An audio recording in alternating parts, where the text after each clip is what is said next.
Hi అండి, అందరికీ నమస్తే. నేను మీ సుహాసిని. వెల్కమ్ టు సనాతన పూజ సుహానంద్ ఫ్యామిలీ. అందరూ ఎలా ఉన్నారండి? నేనైతే బాగున్నాను. మీరందరూ కూడా బాగుండాలని కోరుకుంటున్నాను. చాలా అంటే చాలా రోజులు అయిపోయిందండి వీడియో అనేది, అంటే లాంగ్ వీడియో పోస్ట్ చేసి చాలా రోజుల తర్వాత ఈరోజు నేను వీడియో పోస్ట్ చేస్తున్నాను. సో ఈ వీడియోని చూడగానే మీకు అర్థమై ఉంటుంది కదా, ఏదో పూజకి సిద్ధం చేస్తూ ఉన్నానని. నవరాత్రి పూజకండి. ఈసారి దసరా నవరాత్రులు అమ్మవారిని అలంకరించడం లేదు. యాక్చువల్గా అమ్మవారిని అలంకరించాలంటే ఒక 2-3 అవర్స్ అన్నా పడుతుందండి.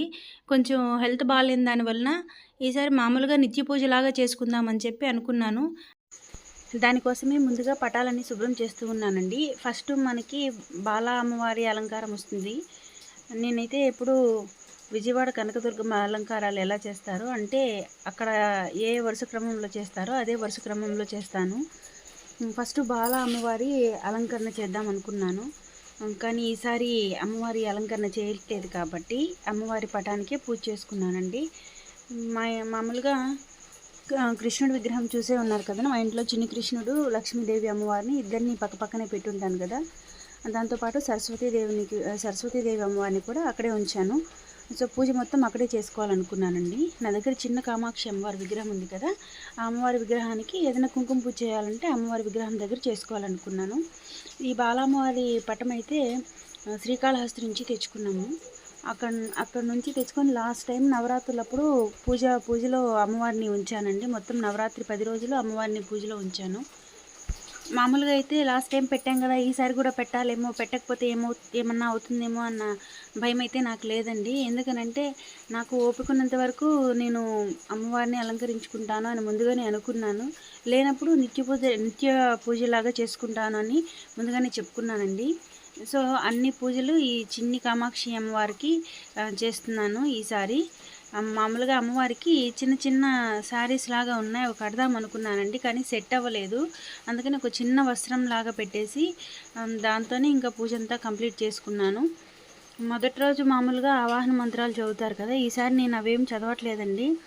అందులో దసరా అంటే దుర్గాష్టమి ఆ టైంలో మేము శ్రీశైలం వెళ్ళాల్సిన ప్రోగ్రాం ఉంది. అందుకని ఆ ఆవాహన మంత్రాలని చదివామంటే ఇంకా మనము ఇల్లు దాటి వెళ్ళకూడదు, ఇంకా అమ్మవారి ఇంట్లో ఉన్నట్లే. అందుకని నేను అటువంటి ప్రక్రియ ఈసారి పెట్టుకోలేదండి. అయితే నాకైతే ఈసారి చాలా ప్రశాంతంగా అనిపించింది. అంటే హడావిడి లేకుండా చాలా ప్రశాంతంగా ఇంట్లో ఉండే పూల చెట్లకు ఉండే పూలన్నీ కోసుకొని వచ్చి చక్కగా పూలమాల అల్లుకున్నాను. ప్రతిరోజు అమ్మవారికి మాల వేసుకుంటూ, నా దగ్గర జపమాల ఉందండి, ఆ జపమాలతో అమ్మవారి అలంకారం, సపోజ్ సరస్వతీదేవి అలంకారం అనుకోండి, సరస్వతీదేవిని 108 టైమ్స్ జపం చేసుకున్నాను. అట్లా ప్రతిరోజు ఏ అమ్మవారైతే అమ్మవారి అలంకరణ అమ్మవారిని ఊహించుకొని చేసుకున్నానండి. మామూలుగా నేను చాలాసార్లు చేసేది ఏంటంటే, ఒక్కొక్కసారి గుడికి వెళ్ళలేని సిచ్యువేషన్ వస్తుంది, కానీ నాకు గుడికి వెళ్ళాలని ఉంటుంది.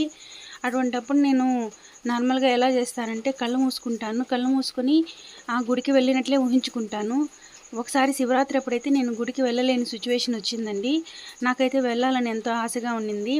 అప్పుడు నేను మా ఇంట్లోనే కూర్చుని కళ్ళు మూసుకొని గుడికి వెళ్ళి శివయ్యకి అభిషేకం చేసినట్లు, అంటే ఫస్ట్ నీళ్ళతో అభిషేకం చేసినట్లు, తర్వాత పసుపు నీళ్ళతో, కుంకుమ నీళ్ళతో, గంధం నీళ్ళతో, అట్లా పాలతో పంచామృత అభిషేకం, ఇవన్నీ కూడా నేను కూర్చున్న ప్లేస్ నుంచే ఊహించుకుంటానండి. మొత్తం పూజ మొత్తం నా ఊహలోనే మొత్తం కంప్లీట్ చేసుకుంటాను. అమ్మవారికి కూడా అంతేనండి. చాలాసార్లు నేను పూజ చేసుకోలేని పరిస్థితుల్లో కళ్ళు మూసుకొని అమ్మవారి పాద పూజ దగ్గర నుంచి అమ్మవారికి పాద పూజ చేయడము, తర్వాత గంధము, కుంకుమ, పువ్వులు అలంకరించడము, గాజులు వేయడం, ఇవన్నీ కూడా నేను కళ్ళు మూసుకొని అంటే అమ్మవారిని ఊహించుకుంటూ నేను చేస్తున్నట్లు ఊహించుకుంటానండి. ఈసారి కూడా అలాగే చేశాను. తర్వాత అమ్మవారిని నిద్రపుచ్చడం కూడా అలాగే కళ్ళు మూసుకొని అమ్మవారికి పౌలింప సేవ చేసినట్లు కూడా ఊహించుకున్నానండి. నెక్స్ట్ నైవేద్యాలకైతే నేను నా దగ్గర ఉండే నైవేద్యాలే పెట్టానండి. అంటే సింపుల్గా మార్నింగ్ టిఫిన్స్కి లెమన్ రైస్ అనుకోండి, లెమన్ రైస్ అమ్మవారికి లెమన్ రైస్ నైవేద్యం పెట్టి దాన్ని టిఫిన్స్కి చేసుకునేసాను.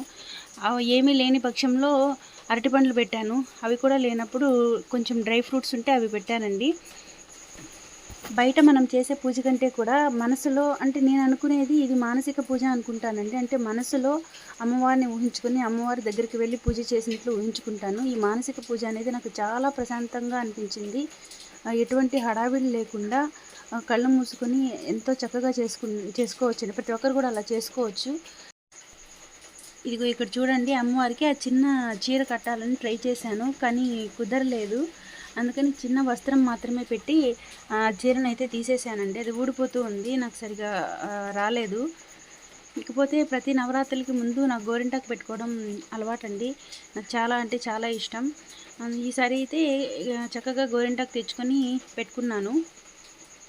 అలాగే నిండుగా గాజులు వేసుకోవడం. ప్రతి నవరాత్రులకి నేను ఒక్కరోజు కూడా మిస్ అవ్వకుండా శారీ కట్టుకునేదాన్నండి. అంటే మార్నింగ్ పూజ స్టార్టింగ్ నుంచి నైట్ పడుకునే ముందు వరకు కూడా శారీలోనే ఉండేదాన్నండి. ప్రతిరోజు పసుపు రాసుకునేదాన్ని, పువ్వులు పెట్టుకునేదాన్ని, అదేవిధంగా కుంకుమ అలంకరించుకునేదాన్నండి. ఈసారి చీర అయితే కట్టుకోలేకపోయాను. మిగిలినవన్నీ యాజ్ ఇట్ ఈజ్గా చేస్తూ వచ్చానండి. దుర్గాష్టమి రోజైతే నేను పూజ చేసుకోలేకపోయాను, ఎందుకంటే ఆ రోజు మేము శ్రీశైలం వెళ్ళామండి. Just 1 day tour. దుర్గాష్టమి ముందు రోజు నైట్ ట్రావెల్ చేశాము. కరెక్ట్గా అష్టమి రోజు మార్నింగ్ శ్రీశైలం మల్లికార్జున స్వామి, భ్రమరాంబిక అమ్మవారి దర్శనం చేసుకున్నామండి. మేమైతే స్పర్శ దర్శనానికి టికెట్స్ ముందుగానే బుక్ చేసుకున్నాము. బుక్ చేసుకుని ఆ టైమింగ్ ప్రకారం అక్కడికి వెళ్ళాము. నేను ఇంకొక వీడియోలో అక్కడ తీసిన క్లిప్స్ అన్నీ మీకు యాడ్ చేస్తానండి. ఎలా వెళ్ళాము, ఏ ఏ టెంపుల్స్ని దర్శనం చేసుకున్నాము, అసలు 1 డే టూర్లో అవన్నీ పాసిబుల్ అవుతాయి అవో అనేది నేను నెక్స్ట్ వీడియోలో తప్పకుండా పోస్ట్ చేస్తాను. అయితే నెక్స్ట్ నవమి రోజు మార్నింగ్ వచ్చేసామండి ఇంటికి. ఇంకా మళ్ళీ ఇల్లంతా శుభ్రం చేసుకుని అమ్మవారికి మహానవమి రోజు దీపం పెట్టుకొని నైవేద్యం పెట్టుకున్నాము. మా ఊర్లో అయితే ప్రతిరోజు దేవుని ఊరేగింపు వస్తుందండి. మాకు గ్రామదేవత మూలస్థాన ఎల్లమ్మ అండి. మూలస్థాన ఎల్లమ్మ, మిట్టగంగమ్మ అని ఇద్దరు దేవతలు కూడా ఊరేగింపుకు వస్తారు. ఒక్కొక్క రోజు ఒక్కొక్క అలంకారంతో ఊరేగింపుకు వస్తారండి. ఈసారి అయితే చాలా బాగా జరిగాయి పూజలు. నేనైతే గుళ్ళకి వెళ్ళలేకపోయాను, కానీ కృష్ణ మందిరంలో కూడా అమ్మవారిని పెట్టి చాలా బాగా పూజ చేశారండి. మా పిల్లలైతే ప్రతిరోజు భగవద్గీత క్లాస్కి వెళ్ళేవాళ్ళు. కృష్ణ మందిరంలోనే భగవద్గీత క్లాస్ ఉండేది. అక్కడ స్వామితో పాటు అమ్మవారిని కూడా అలంకరించి ఉండేవాళ్ళు. అమ్మవారికి దర్శనం చేసుకొని వచ్చేవాళ్ళండి. కానీ మనసులో అయితే చాలా అసంతృప్తిగా ఉండిందండి నాకు. ఎందుకనంటే ప్రతిసారి అమ్మవారిని చాలా అందంగా అలంకరించుకొని చూసి ఆనందించేదాన్ని, కానీ ఈసారి అలా అలంకరించుకోలేకపోయానని చాలా బాధ కూడా అనిపించింది.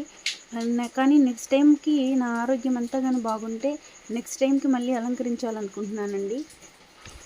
ఇంకొక అసంతృప్తికరమైన విషయం ఏంటంటే, నాకు లలిత సహస్రనామం చేయడం అంటే చాలా ఇష్టం అండి.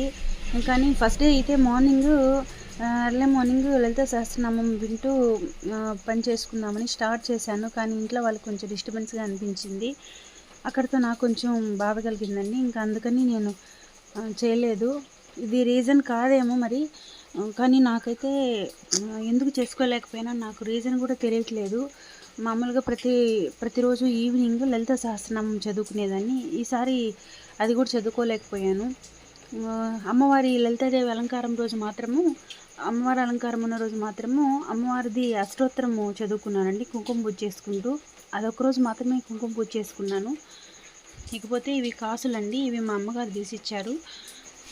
నేను ఏ గోల్డ్ తీసుకున్నా కానీ ఫస్ట్ అమ్మవారి నవరాత్రుల్లో అమ్మవారికి వేస్తానండి 10 రోజులు, తర్వాత నేను వేసుకుంటాను. ఇవి తీసుకుని కూడా చాలా రోజులు అయిపోయింది. ఇంకా ఇవి ఇలా పసుపు దారానికి కట్టి ఇంకా అమ్మవారికి వేసానండి పూజలో. ఇంకా అయితే అమ్మవారి దగ్గర నుంచి తీయలేదు. అమ్మవారికి వేసేసిన తర్వాత నేను వేసుకుందాం అనుకున్నాను. ఇకపోతే ఇది సిల్వర్ కాయిన్ అండి. సిల్వర్ని మనం కాయిన్స్ రూపంలో కొనడం వల్ల మనకు వచ్చే బెనిఫిట్ ఏంటనేది నెక్స్ట్ వీడియోలో చెప్తానండి. తప్పకుండా చూడండి. వీడియో నచ్చితే లైక్ చేయండి, సబ్స్క్రైబ్ చేసుకోండి. Thank you.